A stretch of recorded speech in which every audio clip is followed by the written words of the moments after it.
Hello students and fellow teachers. In this tutorial we're going to look into Czerny Op.599 number 19. If you have not subscribed to my channel yet, please do so and also ring the notification bell. I will be coming up with more tutorials, more students' performance, more master classes, and occasionally my own playing. Without further ado, let's jump into the lesson. Many piano teachers and pianists regard Czerny Op.99, Practical Method for Beginners on the Piano, as bland, too technical, and bad for the fingers. But I personally like it a lot. I found Czerny's writing full of understanding and right to the point. His exercises are exactly what pianists should be trained, how fingers should work. Number 19 is the first one that starts the new chapter, where the right hand goes exploring in the range of an octave. It has some nice phrasings and some pianistic runs. The first phrase is a scale upward for the right hand with a nice swirl, pianistic swirl on the F major chord before it ends the phrase. So when you have scale, it has to be smooth. The crossing under of the thumb needs to be smooth. The scale needs to be even, and you add phrasing to it. Right hand.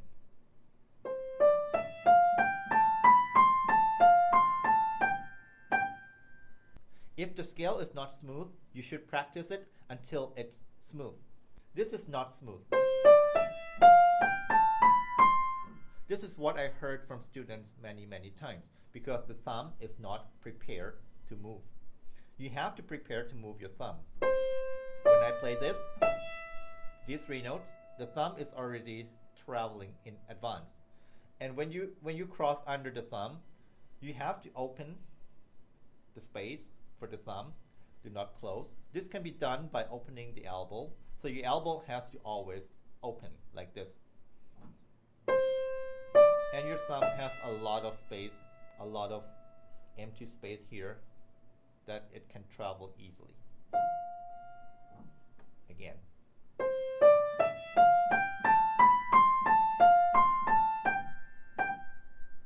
On the way down, it's the same thing. You cross over.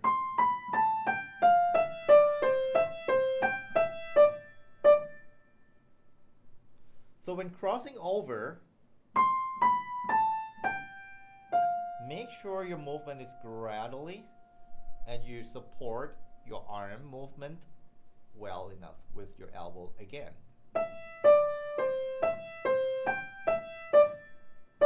Remember, if you have to move, let it move.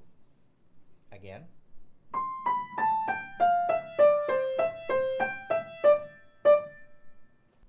The third phrase repeats the first phrase.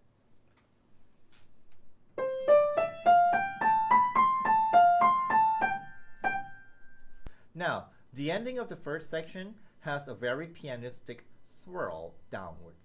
Make sure each note are connected by weight, and I prefer that all these are legato.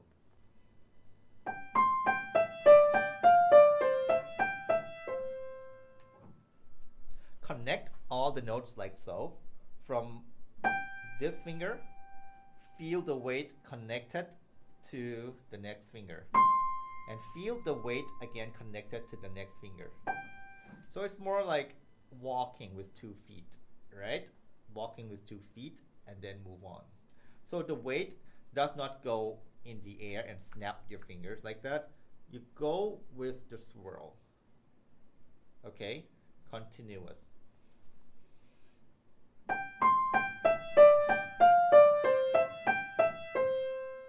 When you practice, make sure you go slowly.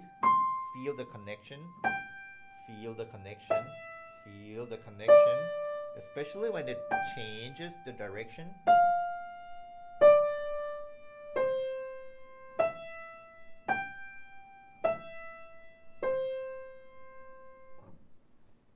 The next section, apart from reading the notes, you should be observing the fingering. The fingering needs to be adjusted because the hand travels from lower to higher. This one starts with the thumb. This one starts with the thumb. So you'll be observing that. So it starts with the finger movement and end with the weight transferring. Finger movement.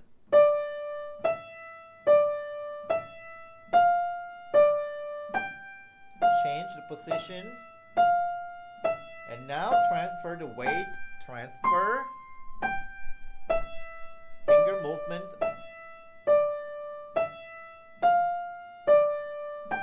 Transfer the weight.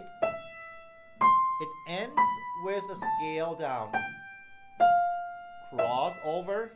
And it starts the first phrase like the beginning again right away. Remember to cross under. I recommend practice all this section continuously. Again, I'll be playing for you twice more. The first time with talking along. The second time I'll just be playing. Finger technique. Active.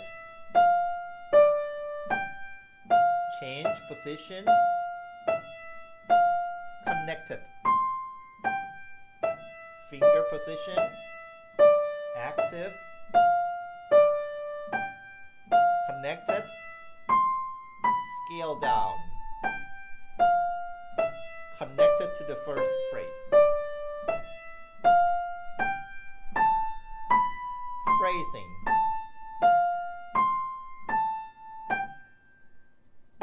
And let's end the piece. This is exactly the same as before.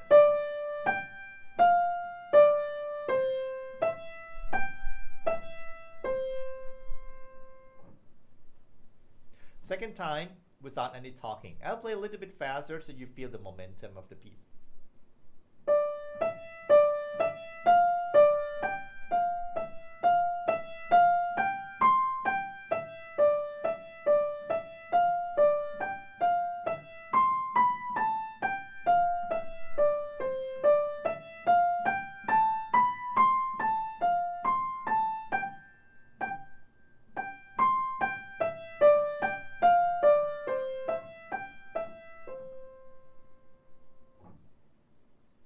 While this tutorial is not a note reading tutorial, I will be guidelining you on how to read the left hand briefly because there are some new notes according to the book in this piece.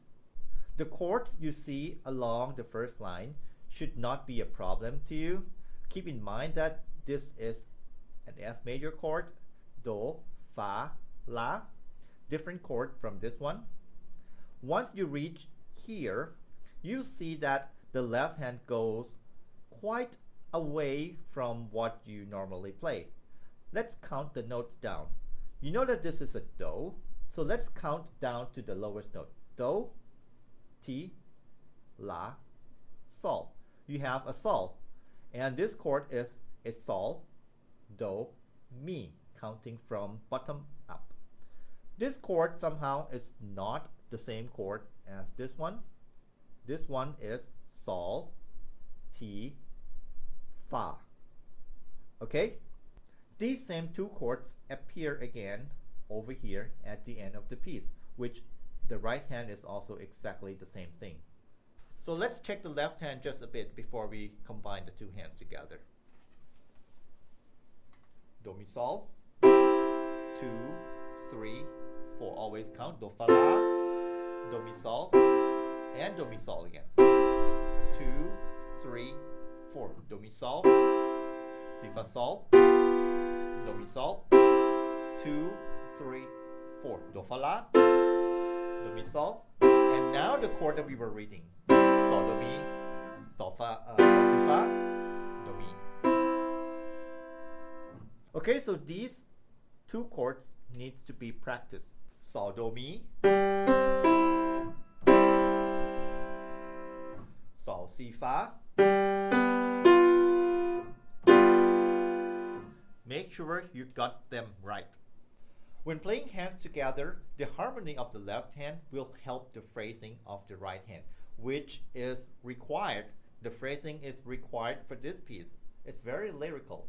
From C major to the F major chord,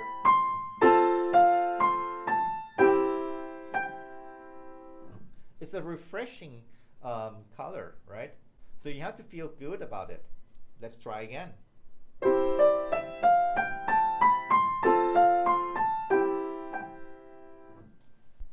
it comes down.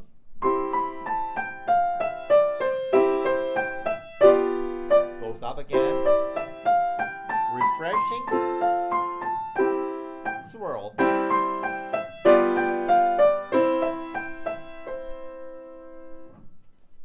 Check the right hand. Finger technique. Change position. Connected. Finger technique. Connected. Cross over. Start over. Refreshing. Swirl with the correct left hand. This can be a little bit strong because the left hand gives you the deeper bass, so the sound is richer by nature. So I'll play for you the whole piece twice. The first time I'll be talking along. The second time I'll just be playing. The right hand starts with a scale up. It has to be smooth, and on top it has to be a nice phrasing. Coming down, smooth again. Like a question. Going up one more time. Refreshing. Swirl, a little bit strong. Go on, finger technique. Change position. Connected.